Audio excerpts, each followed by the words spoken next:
Hola, ¿qué tal mis amigos de Quantum Profe? Bienvenido una vez más a uno de una serie de vídeos que vamos a estar tratando acerca del equilibrio químico. Así que vamos a iniciar, acompáñanos.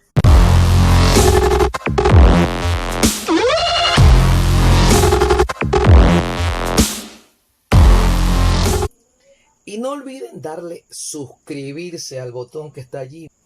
Miren que estamos haciendo cada vez más videos para complacerlos a ustedes y que puedan hacer sus tareas con éxito. Antes de explicar el concepto de equilibrio, tenemos que entender acerca de lo que son las reacciones irreversibles y reversibles. Las reacciones irreversibles se representan a través de una flecha, pero ¿qué son las reacciones irreversibles? Son aquellas que van hacia una sola dirección, es decir, una vez que los reactivos reaccionan, se transforman en productos, pero estos productos no pueden reaccionar para convertirse nuevamente en reactivos. Es decir, que si nosotros utilizamos cantidades molares que sigan la proporción de la reacción, pues vamos a suponer esta reacción está de 1 a 1, significa que si utilizamos 3 moles de ácido clorhídrico, 3 moles de hidróxido de sodio, una vez completada la reacción ya no va a existir ni ácido clorhídrico ni hidróxido de sodio, solamente va a existir el cloruro de sodio y el agua, porque estos productos no han podido reaccionar para volver nuevamente a transformarse en reactivos. Veamos entonces las reacciones reversibles. Esas reacciones se representan con una doble flecha. Si tenemos aquí el N2O4, es un gas incoloro. Cuando colocamos N2O4 en un recipiente, este se transforma en NO2, que es un gas color marrón.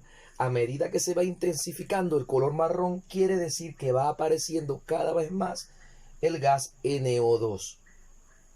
Sin embargo, llega un punto en donde el NO2, cuando se empiezan a formar las primeras moléculas, estas a su vez se empiezan nuevamente a unir y convertirse en reactivo. Si pudiéramos medir las concentraciones tanto de reactivos como productos en algunos instantes de la reacción, dependiendo de la duración de la reacción, veremos que las concentraciones tanto de reactivo como producto van a ir cambiando a través del tiempo, hasta que una vez completada la reacción van a estar presentes tanto los reactivos como los productos. ¿Qué significa esto? ¿Qué diferencia hay con las reacciones irreversibles? En las reacciones irreversibles solamente va a haber, después que culminada la reacción, los productos, al menos que haya un reactivo limitante, que ese es otro tema que estaremos explicando en otro video. En alguna tarjetita la dejaré por aquí para hablar sobre un video sobre esto. Sin embargo, en una reacción reversible, una vez completada la reacción, ya los reactivos ni productos no cambian, sino que se mantienen constantes sus concentraciones, pero están presentes tanto los reactivos como los productos al final de la reacción. Vamos a hablar también de velocidad de reacción. Hay reacciones que ocurren espontáneamente en fracciones de segundo. Sin embargo, hay reacciones que pueden durar millones de años, tal como es la transformación de grafito carbono en diamante carbono. Aquí observamos diferentes gráficos para representar la reacción de la transformación de N2O4 a NO2. En el gráfico A estamos representando una reacción en donde solamente se ha colocado NO2 en el recipiente. A medida que va avanzando el tiempo, vemos que la concentración de NO2 va bajando en el eje de las Y, pero a su vez la concentración de N2O4 que no existía, recuerde que en la reacción reversible, ¿verdad?, los productos también se transforman en reactivos y viceversa, va aumentando la concentración de N2O4. Sin embargo, llega a un punto donde la concentración de N2O4 no sube más, ni tampoco la concentración de NO2 baja más, sino que se mantiene constante a través del tiempo. También vemos en el gráfico B que partimos de una concentración de N2O4. No tenemos nada de NO2 en el recipiente. A medida que va pasando el tiempo, como es de esperarse, la concentración de N2O4 va disminuyendo, pero la del NO2 va aumentando. Pero llega un tiempo en donde ni la concentración de NO2 ni la de N2O4 cambian más, sino que se mantienen constantes. En el gráfico C se representa cuando en el recipiente colocamos los dos componentes de la reacción, tanto el N2O4 como el NO2. Lógicamente el NO2 va a bajar y el N2O4 puede subir dependiendo de las cantidades que se utilizaron. Puede ser lo contrario también. Lo que extraigo de aquí es que llega a un punto en los tres gráficos donde la concentración, tanto los reactivos como los productos, se mantiene constante. Eso es importante. Otra cosa que podemos extraer es que aunque uno de los componentes llega a bajar, nunca llega a ser cero su concentración. En ambos casos están presentes tanto los reactivos como los productos, no importa el tiempo que avance en los tres gráficos. Entonces se dice que en ese instante en donde tanto los reactivos como los productos, mejor dicho, todos los componentes de la reacción dejan de cambiar, o sea que se mantiene constante, ya se ha alcanzado el equilibrio químico. En una reacción reversible, recordamos que va en doble dirección. Podemos decir que la que va hacia la derecha, podemos llamar a la reacción que va hacia la derecha, o sea, la transformación de N2O4 a NO2, la podemos llamar como reacción directa. Y al contrario, la de NO2 a N2O4 como reacción inversa. Podemos decir que se ha alcanzado el equilibrio químico cuando las velocidades de las reacciones directas e inversas se igualan y tanto la concentración de los reactivos como los productos se mantienen constantes. Ojo, no tienen que ser iguales, sino constantes, o sea que deben dejar de cambiar. Si ustedes están midiendo, si pudieran medir las concentraciones de estos componentes en tiempo determinado y ven que están cambiando, significa que no se ha alcanzado el equilibrio químico. Cuando la miden y nuevamente vuelven a medir las concentraciones de ambos y sigue siendo la misma, significa que ya se ha alcanzado el equilibrio químico. Para conocer cómo alteran algunos factores el equilibrio químico, se aplica lo que es la regla o el principio de Le Chatelier, que dice que al aplicar una fuerza externa al equilibrio, este se desplazará de tal manera que pueda contrarrestar esa afectación al equilibrio. Vamos primero con lo que es los cambios en la concentración. Supongamos que tenemos en un recipiente ya los reactivos y los productos después que se ha alcanzado el equilibrio, pero queremos aumentar la cantidad de reactivos. Hay que ver entonces cómo afecta ese cambio en alguno de los componentes del equilibrio para veamos entonces cómo afecta ese cambio en la concentración de algunos componentes del equilibrio. ¿Qué pasa si yo quiero agregar, por ejemplo, a algunos de los reactivos cierta cantidad y aumentarlo? Vamos a suponer que yo quiera agregar aquí dos partículas más de reactivo. Como acabo de alterar la concentración de reactivo y el equilibrio quiere mantenerse, para ellos entonces lo que va a ocurrir es que los reactivos va a pasar hacia el producto para poder contrarrestar ese aumento en la cantidad de los reactivos y así entonces mantener el equilibrio. No se vayan a confundir. En este caso yo coloqué igual cantidad de partículas de reactivo como de productos. Sin embargo, recuerden que el equilibrio químico no significa que la concentración de reactivos y productos sean iguales, sino que dejen de cambiar a través del tiempo. Cuando dejan de cambiar, ya se ha alcanzado el equilibrio químico. Por ejemplo, aquí acabo de representar un equilibrio en donde no necesariamente la cantidad de reactivos y productos es la misma, pero digamos que aquí hay un equilibrio químico. ¿Qué ocurre si en vez de aumentar la cantidad de reactivos, yo aumento la cantidad de productos? Voy a colocar aquí que estoy agregando una cierta cantidad de partículas de productos. Lo que va a ocurrir allí es que de los productos se van a desplazar hacia los reactivos para poder equilibrar y el equilibrio mantenerse. Otra cosa que es importante tomar en cuenta aquí que el establecer el equilibrio no significa que las concentraciones de los reactivos y productos sigan siendo la misma de antes de ser alterado.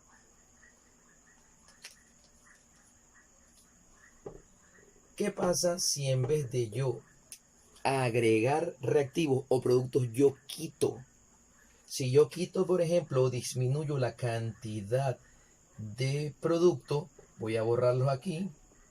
Entonces, para poder equilibrarse nuevamente, tiene que pasar de los reactivos hacia los productos y poder contrarrestar eso que se disminuyó en los productos. ¿Observaron? Sucede lo mismo si hago lo contrario. Si en vez de disminuirse en los productos se disminuye la cantidad de reactivos, voy a quitar de aquí estas dos partículas de reactivos. ¿Qué va a ocurrir, díganme ustedes? ¿De dónde a dónde va a ir para poder contrarrestar? Estoy disminuyendo los reactivos. Exacto. Debe ir de los productos hacia los reactivos para poder contrarrestar esa disminución que hubo. Así que va a ir hacia acá. Y queda nuevamente equilibrado. Supongamos que tengamos una reacción reversible, como esta que está aquí. Si yo aumento la concentración de reactivos, ¿hacia dónde va? Hacia los productos. ¿Qué significa esto? Que ahora va a haber más producto de lo que había antes. Igual, si yo agrego más producto, ¿hacia dónde va a venir? Hacia los reactivos. Quiere decir que la concentración tanto de N2 como de H2 va a aumentar. ¿Qué pasa si yo disminuyo la cantidad de N2? ¿Hacia dónde va a venir? De los productos hacia los reactivos. Si va a venir para acá, si yo disminuyo N2, quiere decir que la concentración de amoníaco va a disminuir para poder formar N2. Si consideramos el calor como un componente químico de la reacción, si aumentamos la temperatura, añadiría calor al sistema. Pero si disminuimos la temperatura, restaría calor del sistema. Entonces, quiere decir que aumentar la temperatura favorece la reacción endotérmica, la que absorbe calor, y disminuir la temperatura favorece la reacción exotérmica. Recordamos que una reacción puede absorber calor o liberar. En la reacción que vemos a continuación tenemos el delta H, que significa calor de reacción. Vemos que es negativo. Quiere decir que la reacción directa, la que va hacia la derecha, es exotérmica, libera calor. Y la contraria es endotérmica, absorbe calor.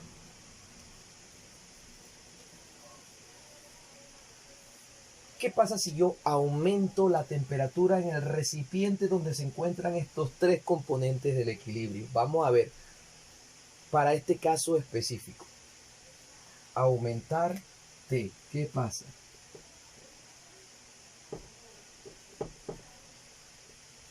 Voy a mostrar dos técnicas para poder contestar esta pregunta. Cuando digo qué pasa, me refiero hacia dónde se desplaza el equilibrio, si hacia la derecha, hacia los productos, o hacia la izquierda, hacia los reactivos. La primera consiste en lo siguiente. Cuando se da el delta H fuera de la reacción de la ecuación química, ese delta H corresponde a la reacción directa, a la que va hacia la derecha. Por lo tanto, lo primero que yo voy a hacer es colocarle los signos, ¿verdad?, a las flechas. La que va hacia la derecha siempre corresponde al delta H. Quiere decir que la flecha hacia allá es negativa y la flecha hacia la izquierda es positiva. Es decir, que la reacción directa es exotérmica y la inversa es endotérmica. Luego de haber colocado estos signos, me fijo en la pregunta. Miren que esto lo hice independiente de la pregunta. Aquí dice, ¿qué pasa si yo aumento T? La teoría dice que al aumentar temperatura, el equilibrio favorece la reacción endotérmica. Por lo tanto, me voy a ver hacia qué dirección está la flecha positiva. En este caso está hacia la izquierda. Así que para allá se desplaza el equilibrio. ¿Qué significa que se desplace hacia la izquierda? Significa que lo que está en los productos va a aumentar y lo que está en los reactivos va a disminuir. ¿Por qué en este caso va hacia la izquierda? Porque aumentar la temperatura nos fijamos en la flecha positiva. Si dijera disminuir temperatura, nos fijamos en la flecha negativa. La segunda forma es colocar el delta H, el valor, dentro de la ecuación química, pero con signo positivo. La diferencia va a estar es que si el delta H es positivo, lo voy a agregar en los reactivos. Pero si el delta H es negativo, lo voy a agregar en los productos, porque estamos diciendo que está liberando el producto más el calor. Entonces voy a colocar, como es negativo, en el valor lo voy a poner en los productos. Más 198,2. Voy a utilizar la misma pregunta. ¿Qué pasa si yo aumento la temperatura en esa reacción? Si la reacción o el recipiente donde está esos componentes se aumenta la temperatura, yo voy a tomar este calor como si fuera un producto. Recordamos en el caso de las concentraciones, si yo aumento los productos, ¿hacia dónde va? Exacto, hacia los reactivos. Y me da la misma dirección que en el método 1 que les enseñé. Si yo disminuyo T, es como que estuviera disminuyendo los productos. ¿Qué pasa si yo disminuyo de un lado? Va hacia el mismo lado para poder solventar la parte que se disminuyó. Si aumentamos la presión para poder contrarrestar ese aumento de la presión, entonces el equilibrio se desplazará hacia donde hay menos moles de gases. Porque si se desplaza hacia donde hay más, la presión va a ser más fuerte todavía. Entonces queremos contrarrestar ese aumento de la presión.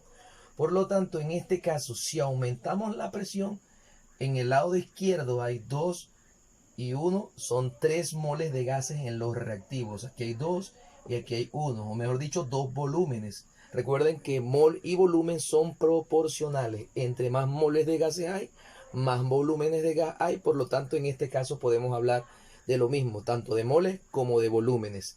Tenemos 2, 3 volúmenes o 3 moles de gas. Es importante solo contar los gases en el efecto de la presión sobre el equilibrio químico.